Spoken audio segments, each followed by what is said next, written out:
Hello, I am Monica Barahona and I will start this video talking about the 7 grown-up skills.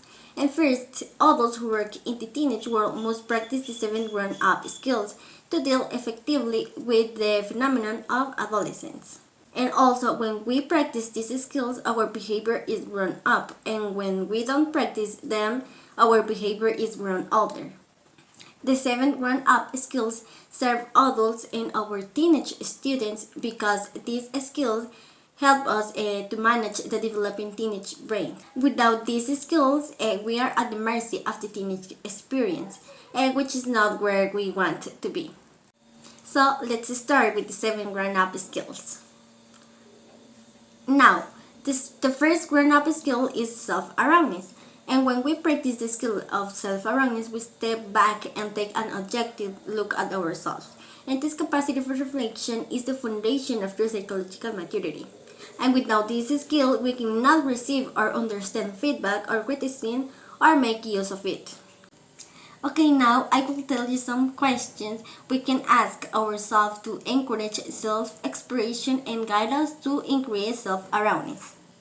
How do we come across to others, and how closely does our self-perception match the perception others have of us? The answer to these questions can help us understand who we are, why we do what we do, and what really matters to us. And also the answers can also help us in our work with teenagers. The second grown-up skill is self-control, self-mastery. When we practice self-control, we are able to monitor our thoughts, our feelings, our desires, and not to act upon them in a knee-jerk manner. The skill of self-control comes first, and when we practice over time, the skill of self-mastery follows. Self-control is also an essential skill for us to practice because our relationships with teenagers are most challenging when teenage impulses are out of control. And okay, now, the third grown-up skill is good judgment.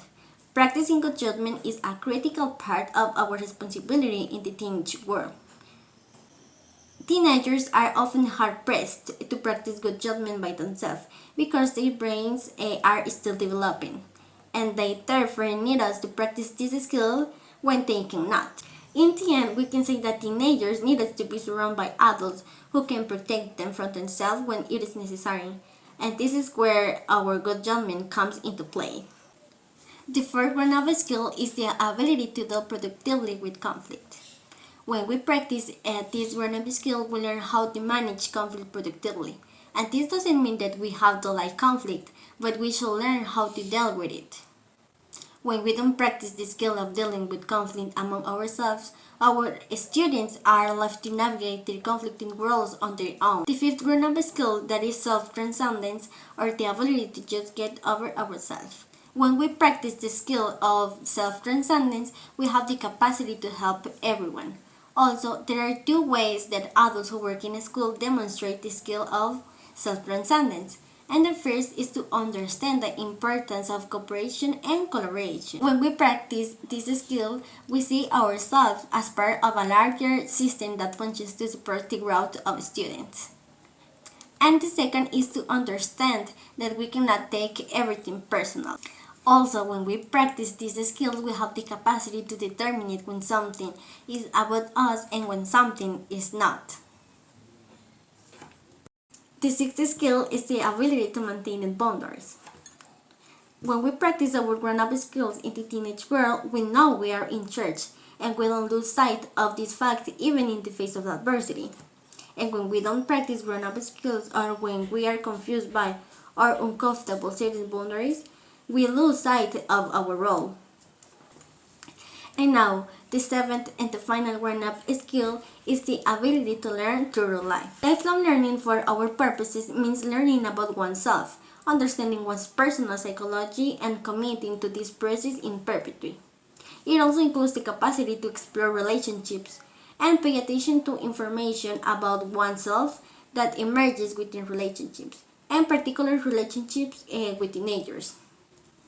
Finally, lifelong learning is closely related to the first grown-up skill, that is self-awareness, and as such it brings us back full circle. Our need for lifelong learning underscores the fact that mastering grown-up skills is a process that never ends. And now my classmate will continue talking about the 5 things teenagers need from grown-ups. Hi, my name is Evelyn Samayoa, and as Monica said, I'm going to talk about the 5 things teenagers need from grown-ups.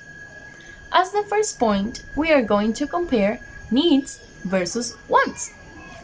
It is very important to prioritize their needs because they come first. Teenagers want a lot of things, but that doesn't mean that they need a lot of things.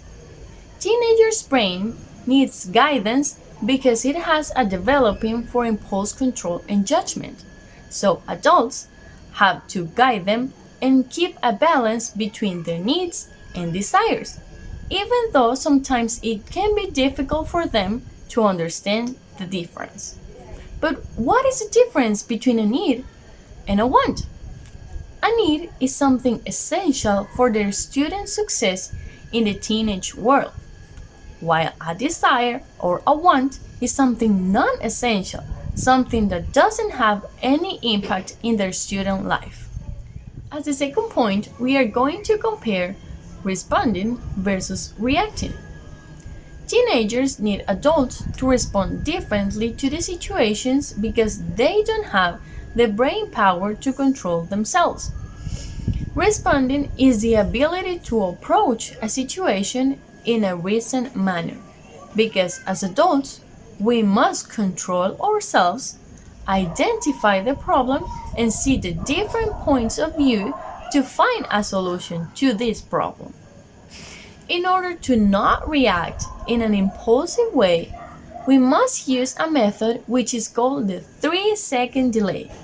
This is a period when we can step back and consider our response to the situation. If we use this method, we are using our prefrontal cortex and our brain functions as an adult's one because we are using an impulse control. But if we react and behave without thinking, our brain is working as a teenager's one. As the third point, we are going to compare relating versus identifying. This means that we can relate to them, but we cannot identify with them. When we relate to teenagers, we connect with them, but we continue to see them as separate from us. We cannot identify with them because this could be a problem, creating a dependency from the students to us.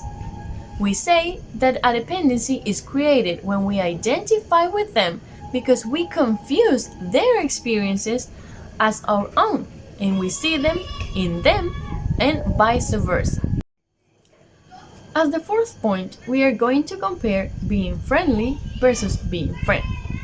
This consists on the adult's ability to understand that being friendly is never going to be the same as being friends, because the relationship between these two parts can never be equal. A crucial difference between these two is that being friendly is an attitude, and having a relationship as friends implies expectations, and more importantly, it implies a degree of give and take that cannot exist in a student-teacher relationship. As the fifth point, we are going to compare others versus ourselves. All of the teenage needs that we have already mentioned in this video are related to this last one. The needs for adults in the teenage world is to work primarily in the service of others and not of ourselves. For the purpose of putting others first, we must take care of ourselves using a method which is called the grown-up paradox. It is possible that sometimes teenage needs seem infinite and trying to fulfill them is overwhelming for us, but we have to challenge the grown-up paradox. If we don't, we either lose ourselves in the needs of the teenagers or we focus too much on ourselves and we lose them.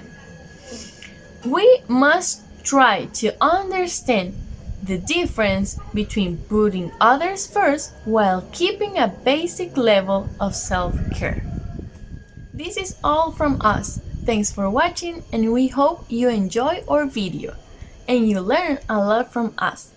And remember, always help teenagers because they need us.